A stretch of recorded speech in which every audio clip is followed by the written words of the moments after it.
Sweetwater Soft Wash here. Welcome back to the channel. I got a video for how to clean your driveway DIY, or if you own a commercial pressure washing soft wash company like me and do a lot of this stuff full time. Some of this might not be new information, but you can probably find some tips and stuff that you didn't know in here, some cool tools to use. But we're going to go into what it looks like, what a professional does to clean a driveway, the best way to do it to get the best result, and make the most amount of money for your time on these driveways. That seems to be a problem. For such a time-consuming service, a lot of guys fall short. They don't charge a lot, and the result is less desired, and it takes them forever.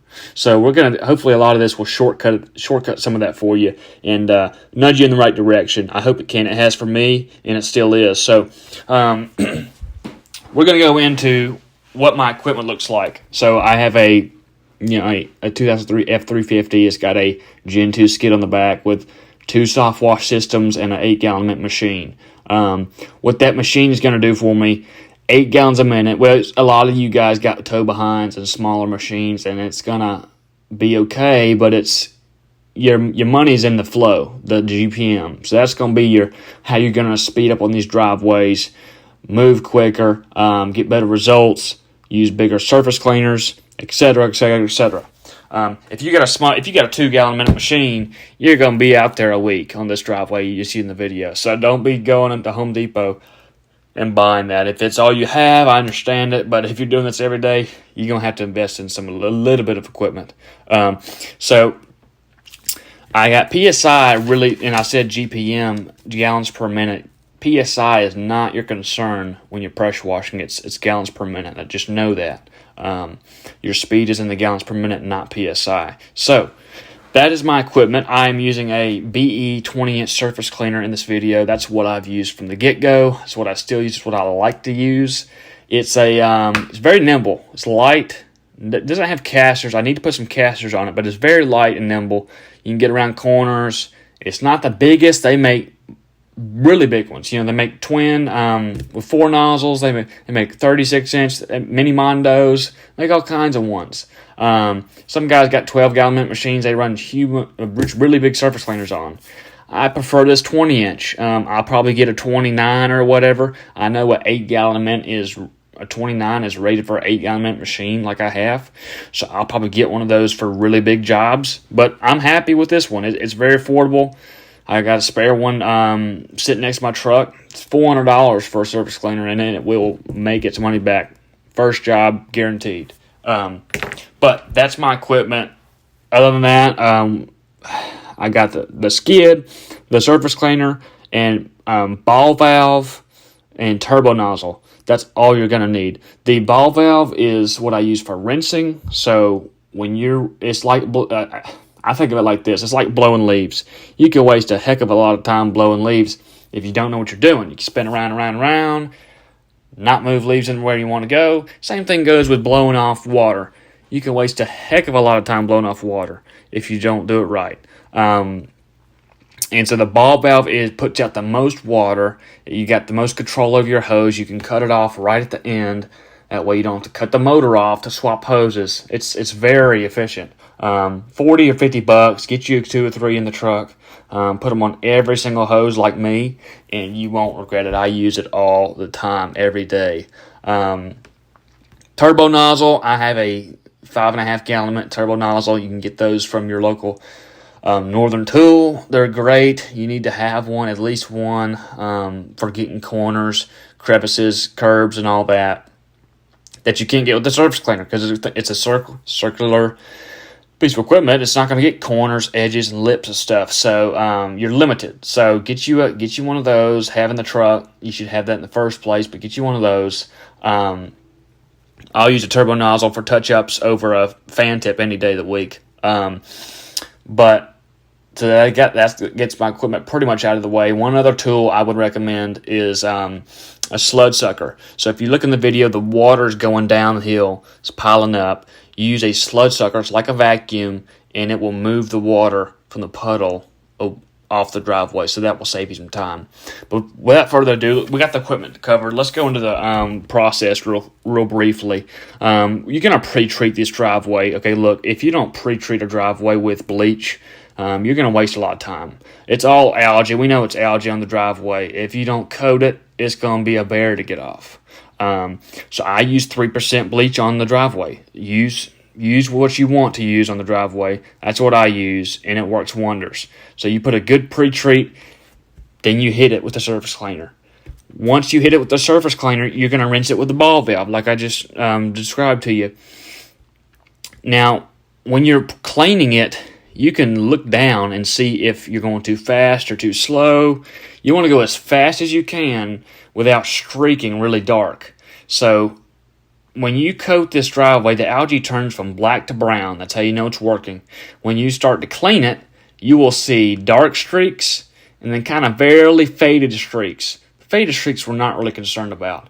When it dries, those are not going to be noticeable. The dark streaks, you need to hit that again. It's going to show up. I can tell you that right now. So you want to go as fast as you can without streaking really bad. And that's going to set you up for success on getting done in a timely manner. If you're just slow poking the whole time, you're going to be hurting. It's going to be a brute.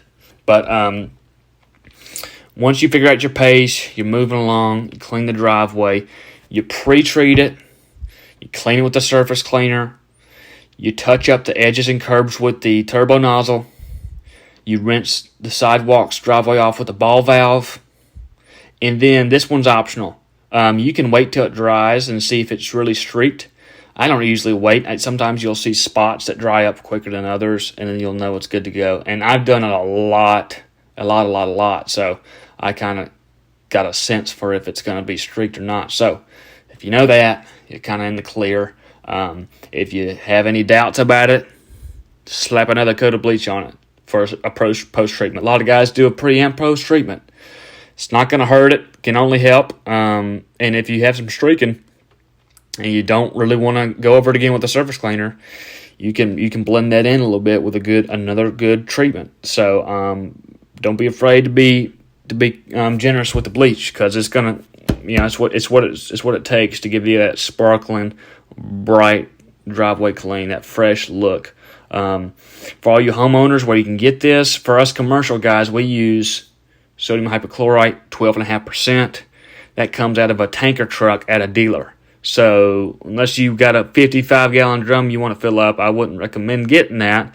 I'd just go to Walmart, get the pool cleaner bleach. It should say 10%, 10.5% on the, or 12. It might. I'm pretty sure it's 10%. If it's sodium hypochlorite, you can get it. It's a pool cleaner. Just buy you a couple jugs of that and pour that on the driveway with a sprayer. And that will give you a good enough treat to start cleaning with. So we got the equipment, the pre-treat, the cleaning process, the rinsing, the post-treatment optional. Streaks, if you see streaks, treat it again. You might have to surface clean it again. That's not out of the question. Sometimes I do. So keep that in mind. And you need to figure out your pace in the beginning to set it up to not surface clean it twice. I was used to surface clean it twice almost every driveway, and now I don't. So figure that out. My advice to you for these driveways is do enough of them to where you kind of know how long it's going to take you by looking at it. There's a couple factors you need to look at when you're pricing this kind of thing. How dirty is it? How big is it? How many curves? Where's the water going to go? Things like that. Honestly, I just think about how big and how dirty it is, and then I'd price it off of that. That's what I do. Unless it's massive. I've done some 12,000 square foot driveways. In that case, I would definitely use a calculator just to give me an idea. But I know how fast I can do a driveway based on the gallons per minute I'm putting out and the surface cleaner I'm using. So that is what you need to know to clean a driveway. That's all the equipment you need. You can get started with a couple $100 and a trip to Home Depot. Okay, so if your driveway's dirty, go get this little bit of equipment that I recommended. I'll link some of it down below, and you can get to cleaning. I tell you what though, if you're a homeowner, it's still going to take some time. So I would consider hiring a professional company to do it for you, and they'll do it, and it won't cost you as much as getting everything and the time it takes you. So that's what I recommend. We got the equipment, the pre-treat, clean, rinse, post-treat, streaks, and that pretty much summed it up for this video. Let me know if y'all have any questions. This is the only way, the proper way, the right way to clean a driveway. And I want to know what y'all think. Is this how you clean it? Are there better ways? I'm open to it. I want to know. So just drop a comment and sub. This is Andrews Water Soft Wash. Peace out.